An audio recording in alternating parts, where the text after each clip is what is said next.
What's going on, everyone? It's Alex Goddard back again, and I'm here with my Football Premier League catch-up show where I'm going to be recapping on all of the Premier League action that happened this week. This is the first ever Premier League catch-up show on my channel. I hope you enjoy it, and if you want more videos like this, then certainly subscribe to this channel. So, let's begin with the biggest game of this weekend and possibly the best game of the season so far, and it was the Liverpool versus Manchester City game. Manchester City's streak is over.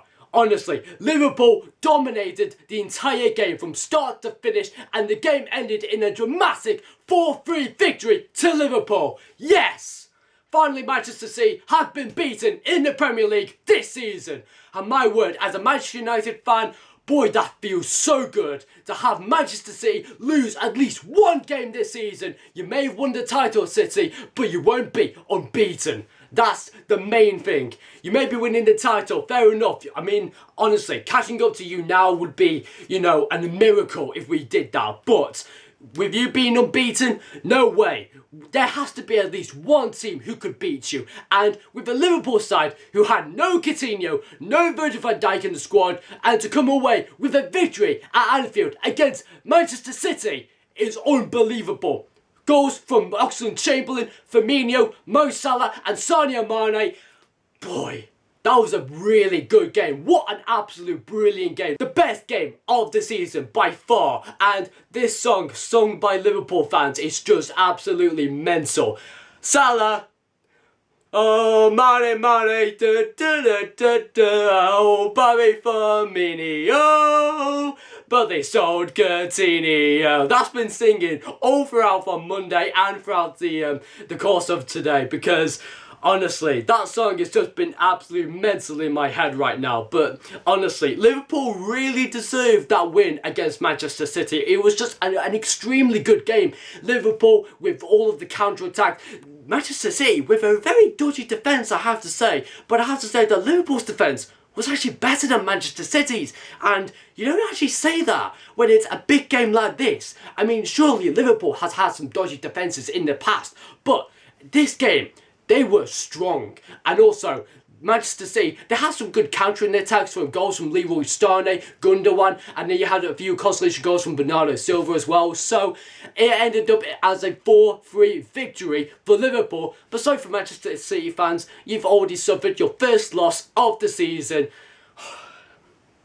Now we're going to get to the good part of this video. Manchester United got 3 goals against Stoke. At least we kept a clean sheet, not like City did against Liverpool. Sorry, Manchester City fans. Yeah, goals from Valencia, Martial and Romelu Lukaku, giving us the full 3 points of that game. And I have to say that Stoke side was very, very poor. I mean, the thing is, they might have sacked Mark Hughes, way before. But the thing is, I have to say that Stoke, they're living in a world where everything's going downhill for them. I feel like they're going to get relegated this season, which I didn't expect that, because I thought Stoke were going to be a decent side. And our home record against Stoke isn't that brilliant at all. I was thinking that we could get a draw from these people, but no.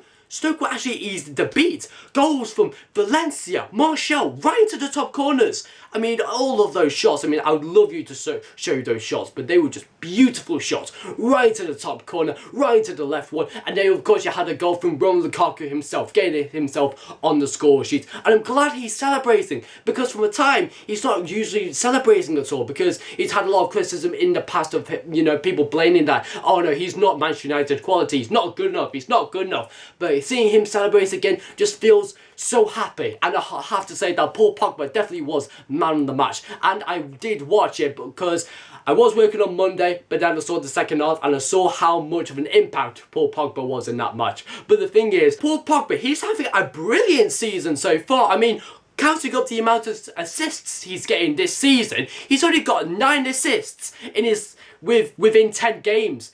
Like with City, they've already got, amazing assist makers like Kevin De Bruyne and Leroy Sané, both having 9 assists each. But the difference between them and Paul Pogba has 9 assists within 10 weeks. But Leroy Sané and Kevin De Bruyne, they have 9 assists all throughout the 23 weeks. So who's better? Paul Pogba. And that's why I've got a shirt of Paul Pogba on my Manchester United shirts, because he's just brilliant this season. Now let's move on to another game. I want to talk about Bournemouth and Arsenal. This game was really enjoyable, and I have to say that, wow, Bournemouth coming away with a 2-1 victory against Arsenal. Their first win against Arsenal this season at all, forever. I mean, wow. Bournemouth did such a good job against Arsenal. And for Arsenal fans just to react like this, like... Oh, it's like that, isn't it? Yeah, it's pretty much like that for Arsenal fans. They know the drill by now. They have suffered so many harsh defeats in the past, but just to lose to a side like Bournemouth, really? I mean, I predicted Bournemouth to win because I actually really want them to stay up this season, because I love Eddie Howe's managing, because I think that, you know, for them to get so many goals this season and so many important wins, Bournemouth haven't had the best season at all. But I really want them to stay up, because I actually do like the South Coast, and I do want to visit to Bournemouth, possibly to the away game where I'm going to be maybe going to Bournemouth, who knows. But the thing is, I always like a side like Bournemouth or Southampton or a team near the South Coast, because I do like the South Coast a lot. And Bournemouth, for me, they have the best squad for me. And to come away with a win against Arsenal is just huge. And it's a huge big points for Eddie Howe's team. Really well deserved points. But for Arsenal, they don't care anymore. They just literally know the drill by now. They are losing to weaker sides like Bournemouth, like West Brom. And they've had enough of it. They've literally had enough of it. I'm not going to go ranting on too much about Arsenal fans, because, yeah, they know the drill by now. They're losing. They go on Arsenal fan TV and they do all of, you know, all of the fan cams, and basically Robbie's making so much money. And definitely, I'll leave the links in the description down below if you haven't seen Arsenal fan TV. Boy, it's good. And they make a lot of money from losing a lot of their games. Speaking of other YouTubers, another game which was a bit boring to watch, it was the Newcastle versus Swansea game, which ended up 1-1 apiece. So, the thing is, there's a YouTube channel called The True Geordie. If you haven't heard of The True Geordie, where have you been for the last couple of years? But believe me, The True Geordie is an absolutely brilliant YouTuber. He does funny videos, he does podcasts, he does a live stream for the kickoff of all of the Premier League action. So definitely subscribe to him. But my word, for his side, Newcastle United, to draw against Swansea at home, that's not acceptable. Honestly, I mean, I feel sorry for Newcastle fans, because they've been working so hard to get so many wins in so many games, but just drawing to the likes of Swansea. Wow. Oh, I feel sorry for Newcastle fans, because I really want Newcastle to stay up this season, but I have a feeling that they're gonna, like from last season, they were, you know, at the top of the Championship and they got promoted to the Premier League. But this season, feels like they're going to go down back to the Championship now. That's my point of view. But for them to draw against Swansea, a team who's doing absolutely terrible at the moment, Swansea definitely need a miracle if they want to stay up. But Newcastle United are slipping at the moment. They feel like they need a crucial win at home just to get the people on their side, the fans on their side, because most of their home games have been losses. And some of their away games have been really good. A win against Stoke, a win against West Ham. So yeah, they do have a few good wins spells overall, but Newcastle definitely need to be dominant, and to beat sides like Swansea definitely needs to be improved by Rafa Benitez. But I do trust their manager, because Rafa Benitez is a really good manager in my point of view. Now we're moving on to Watford and Southampton, which ended up in another draw, 2-2. Now I have a problem with this match. Southampton should have won it. They should have won it, because with 2 early goals in the first half from Ward-Prowse, and then in the second half, Watford got back into the goal with 2 goals. But I have a problem with the 90th minute. It was a controversial decision. Basically, there was a shot flipped off by Troy Deeney, a Watford player, and then came off the Curry's hand, a Watford player, into the back of the Southampton's net. How did the referee did not spot that? I have no idea. Where was VAR when you need it? VAR is a new technology that looks at all of the referees' poor decision making, and it's supposed to erase all of those terrible errors made by the referees, and for them to allow a handball decision to be given right at the end for Watford is unbelievable. Southampton feel like they've been robbed. They've been robbed of those points. Those 3 points were theirs because they were honestly the better side in the first half. But then Watford came back into the second half and became more of the better side. But still, that goal from Doucouré from his hand into the back of the net, That one should not stand. It should not stand at all. I don't know why's the point with VAR in the first place. If you're not going to have VAR, then don't make decisions like that. Because those decisions like that are costing teams wins. And if they fail to get the points they need to stay up, then blame it on the referees, because that was a clear handball in my personal opinion, and I think everyone will agree with me. That goal should not stand. And also another controversial decision was with the Crystal Palace game versus Burnley, which ended up as 1-0 to Crystal Palace. There was a slide tackle from a Burnley player in the penalty box. The Crystal Palace player went down, and for me it was a clear penalty. Guess what? The referee didn't buy that and gave no penalty whatsoever, and no card as well. It was a clear penalty. Didn't get the ball whatsoever. So Crystal Palace feel like they've been robbed of that penalty. But overall, they won the game in the end with a goal from Sacco, and they gave Crystal Palace the important 3 points.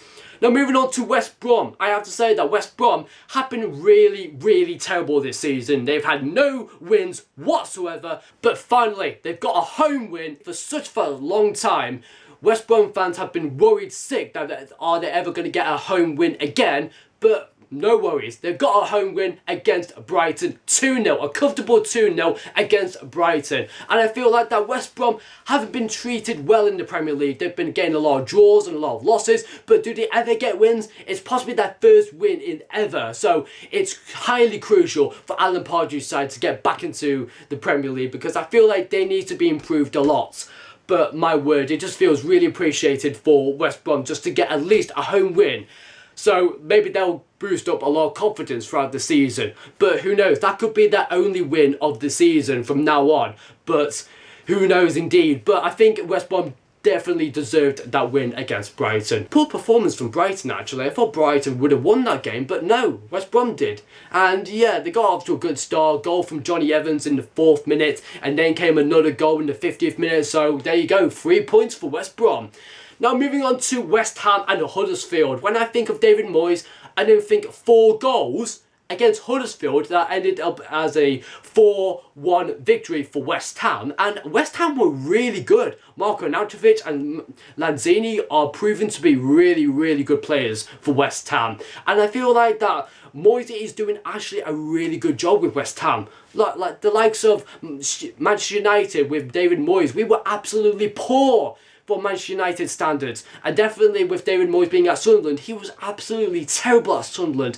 But for David Moyes to improve West Ham so much, to get so many crucial away wins, is proving so good for them. And I feel like that David Moyes could actually keep West Ham up, and I feel like they could be in another season, because I actually thought at the start of the season West Ham are doing terrible. They're not going to make it to another season at all. They're going to get relegated. But my word, things have turned around for West Ham. I feel like they are going really, really well in this season. And also moving on to a game that was quite interesting. It was the Leicester versus Chelsea game, and over the past couple of weeks there was a lot of confrontation between Jose Mourinho and Antonio Conte, bickering at each other and feuding with each other. And then after, when Jose Mourinho silenced Antonio Conte's last 3 games were Norwich versus Chelsea in the FA Cup, 0-0. Chelsea versus Arsenal in the League Cup, 0-0. Chelsea versus Leicester, 0-0. 3 draws, 3 0-0s. 0% win rates. Mourinho's mind games have worked its magic. Yeah, have fun, Chelsea fans. I mean, Chelsea, they weren't really good at all. I mean, I thought Leicester could actually win that game because they had some really good chances. They were all out on the counter-attack. It's the same with Chelsea, but Chelsea just couldn't find the back of the net. And I feel like that if Chelsea keep on drawing like this, then we'll be able to get away from them as soon as possible, because clearly Manchester United are only 3 points separate from Chelsea and Liverpool. So if Chelsea keep on drawing, then it means good for us. And yeah, I don't know what else other matches were on during this week. I'm just trying to think. Were that all the matches? Oh yes, of course, it was Spurs and Everton. Yeah, that was the other game. I was just trying to figure out the other match on. Yes, it was Spurs versus Everton, and Spurs a comfortable 4-0 against Everton. I mean, Sam Allardyce definitely needs to improve Everton a lot. I mean, it's still early days for him, but still, Allardyce, in his post-match interview after the match, he says we need to play a more boring level of football instead of defensive football, because I think the thing is, everything on a good side with Sam Allardyce, but the thing is, they need a lot of pace in their team. There's not enough pace in their team to give them the wins, and I feel like if they're buying a striker with a lot of pace and a lot of power, they can give them the crucial wins for this season. But for Sam Allardyce in this match against Spurs, when you open up a lot of space for Spurs to walk through, yeah, it's a walk in the park for Spurs. I mean, Harry Kane got 2 extra goals to increase his lead on becoming Spurs' all-time goal scorer. I mean, the thing is, Harry Kane is doing so well for Spurs, and I feel like that if he leaves Spurs, that's not going to happen really. But for me, Harry Kane is doing extremely well, and like most fantasy teams, he's been getting into almost every single fantasy team, because although you have Ronaldo and Messi, like, oh, those are the 2 best players, but when you have Harry Kane in the situation, who are you going to choose now? Ronaldo or Harry Kane? Messi? I don't know, because the thing is, Harry Kane is even better than Ronaldo or Messi. That's a controversial decision. I'm not saying that he is the best, but he could be one of the best. I mean, when you look at Messi, when you look at Ronaldo, and when you look at Harry Kane, who's got the most goals? Harry Kane for me, because I know last season he definitely got more goals, beating Messi and Ronaldo in that demolishing 5-2 victory against Southampton. I mean, really, Tottenham are doing so well, and I feel like they're going to catch up. They're going to catch up to Liverpool and Chelsea, and it's going to be a real good battle for the top 4. And so yes, that's it guys. That's all of the games from this week, and next week I'm going to be doing more of this Premier League catch-up show. I hope you enjoyed it, and if you want more videos like this, then certainly subscribe to this channel. Be sure to smash the like button, and remember to subscribe to this channel for more videos like this and more awesome videos on Doctor Who, film reviews, etc. Thanks so much for watching, and I'll see you guys next time. Until then guys, take care of yourselves. Goodbye.